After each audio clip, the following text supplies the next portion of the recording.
देखिए, chief justice साहब ने कहा है कि एएसआई ने एफिडेविट फाइल किया है और उस एफिडेविट के कंप्लायंस में जो लिखित एफिडेविट दिया गया जी, उस एफिडेविट के कंप्लायंस में सर्वे किया जाए। साथ ही साथ उन्होंने कहा कि जब एएसआई ने एफिडेविट दिया है तो कोई मतलब नहीं है उसको डाउट करने का, और जो एएसआई ने एफिडेविट दिया उसके कंप्लायंस में ये पूरा सर्वे किया जाए। डिस्ट्रिक्ट कोर्ट का फैसला तत्काल प्रभाव से प्रभावी हो चुका है, ये भी आदेश में हुआ, और सिविल सूट जल्दी से जल्दी डिसाइड किया जाए, इसमें कोई एडजर्नमेंट ना हो, ये भी कोर्ट ने आदेश पारित किया। कोई समय सीमा रखी है कितने दिन में एएसआई को सर्वे करना है? कोई समय सीमा नहीं किया है। आज से डिस्ट्रिक्ट कोर्ट का ऑर्डर प्रभावी होगा। जी, कोई विशेष टिप्पणी हाईकोर्ट ने की जो आपने विशेष टिप्पणी करी जो हाईकोर्ट ने ये कहा कि जितने हमने केस लॉज दिखाए थे, लीगल पोजीशन यही है कि एएसआई सर्वे किसी भी स्टेज पे हो सकता है, और जैसे कि आज मुस्लिम पक्ष का बराबर आर्गुमेंट था कि एएसआई सर्वे स्टेज पे नहीं हो सकता है, उस आर्गुमेंट को भी कोर्ट ने खारिज किया, और हमारे जितने तर्क थे, कंटेंशंस थे, सारे आर्गुमेंट्स को कोर्ट ने इन टोटो माना है और कहा एएसआई सर्वे से किसी को कोई नुकसान नहीं होने वाला। किस क्षण से शुरू हो जाएगा एएसआई? आज से शुरू हो सकता है, क्योंकि आज से ही डिस्ट्रिक्ट कोर्ट का ऑर्डर प्रभावी है। देखिए, एएसआई ने अपने एफिडेविट में क्लियर किया है कि जो खुदाई की बात है वो आउटर एरिया में स्ट्रक्चर के अंदर खुदाई की कोई बात नहीं है, और अगर वो खुदाई करेंगे भी तो कोर्ट से परमिशन लेके करेंगे।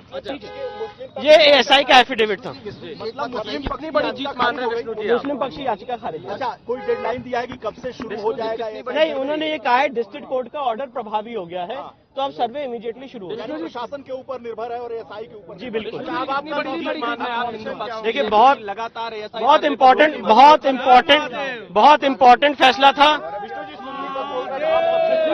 बहुत इम्पोर्टेंट फैसला था, बहुत ही इम्पोर्टेंट फैसला था, क्योंकि जो अंजुमन इंतजामिया का केस था कि भाई एएसआई सर्वे से स्ट्रक्चर डैमेज हो जाएगा, उस सारे आर्गुमेंट को कोर्ट ने सिरे से रिजेक्ट कर दिया है, और कोर्ट ने उनकी जो पिटीशन थी 227 की उसको रिजेक्ट कर दिया है। तो आज का इम्पैक्ट ये है कि एएसआई सर्वे तत्काल प्रभाव से चालू हो सकता है। बिल्कुल, आगे के लिए मार्ग प्रशस्त हो गया है, क्योंकि अंजुमन इंतजामिया का आर्गुमेंट सुप्रीम कोर्ट में यही था कि हमें हाईकोर्ट जाने का मौका नहीं मिला, तो हाईकोर्ट ने उनको पूरा सुना, और सुनने के बाद जो उनकी एप्लीकेशन थी, उनकी पिटीशन थी, उसको रिजेक्ट कर दिया, और साथ ही साथ जो डिस्ट्रिक्ट कोर्ट का फैसला था उसको तत्काल प्रभाव से प्रभावी कर दिया। जितने भी इंटरिम ऑर्डर थे स्टे के, सारे स्टे ऑर्डर वेकेट कर दिए। को तोड़ने की या नहीं, एएसआई ने एफिडेविट दिया था क्लियर टर्म्स में कि बिना क्षति पहुंचाए हुए हम सर्वे करेंगे। तो आज हम भी सुप्रीम कोर्ट में रहेंगे, अगर वो जाएंगे तो।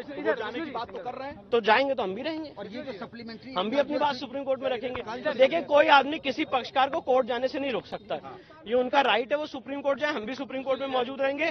पर जो इलाहाबाद हाईकोर्ट का आज फैसला आया है, इसमें बहुत क्लियर टर्म्स में कह दिया कि स्ट्रक्चर को कोई डैमेज नहीं होने वाला है। उनका जो सबसे मेजर आर्गुमेंट था कि स्ट्रक्चर डैमेज होगा, वो एएसआई भी कह चुकी है, और इलाहाबाद हाईकोर्ट ने आज उसमें ये समझिए कि हिंदू पक्ष की आज जीत हो गई। भले ट्रायल बाकी है इस केस का, लेकिन आज जीत तो हो गई। पूरी तरह से ऑर्डर हमारे पक्ष में रहा, कारण कि एएसआई ने क्लियर कर दिया है कि हम किसी स्ट्रक्चर को नुकसान नहीं पहुंचाना है। ऑनरेबल चीफ जस्टिस ने ऑपरेटिव पार्ट पढ़ा, कहा कि जब स्ट्रक्चर को नुकसान नहीं पहुंचना है तो कोर्ट का ओपिनियन ये है कि वहां एएसआई सर्वे होना चाहिए। ये दोनों ही पक्षों की फायदे की बात है, और कोर्ट का निचली अदालत में जो ट्रायल होगा वो सही तरीके से हो सकेगा। लेकिन कोर्ट ने यह भी कहा है कि इस केस का जो ट्रायल है मेरिट प्रभावित नहीं होगा इस आज के फैसले से। लेकिन बतौर हिंदू पक्षकार मैं ये कहना चाहता हूं कि हिंदू की बहुत बड़ी जीत है, और आदि विश्वेश्वर मंदिर का, भव्य मंदिर का रास्ता आज से प्रशस्त हो गया। ये अलग बात है कि वो सुप्रीम कोर्ट जाएंगे, तमाम जगह जाएंगे, लेकिन उससे कुछ फर्क नहीं पड़ता है। अब वो सुप्रीम कोर्ट जाएंगे, लेकिन इस केस में कुछ लीगल लैकुना नहीं है। मुझे लगता है कि सब सही है। सौरभ जी, जिस तरीके से कहने का आशय ये है कि जो सेशन कोर्ट ने सुनाया था हूबहू उसी से अब कार्रवाई होगी, एकदम अब रिस्टोर हो गया है। जो सेशन जज के ऑर्डर में, डिस्ट्रिक्ट जज के ऑर्डर में एक एक्सकेवेशन वर्ड यूज था, तो उस खुदाई और इस तरह से नहीं होगी, तो जीपीआर सर्वे और तमाम जो टेक्निक्स होगी जिससे स्ट्रक्चर को नुकसान ना हो, तो मुझे लगता है कि वो तकनीक काफी है जो है तमाम हिंदू मंदिरों के अवशेष को वहां से निकालने के लिए, वहां समझने के लिए कि उसके नीचे भी क्या है। ऊपर तो मंदिर है ही, वो मस्जिद कहां से है। जी, दूसरा पक्ष जो है उस तरह से कह रहा है कि सुप्रीम कोर्ट अब जाने दीजिए। वो तो देखिए, संविधान और जो हमारे कानून है उसमें सबको समान अवसर दिए जाते हैं, और देना भी चाहिए, तो वो जाएं। लेकिन उससे हमको नहीं लगता कि एएसआई सर्वे रुकेगा उससे। एकदम हिंदुओं की जीत है आज, बहुत बड़ी जीत है।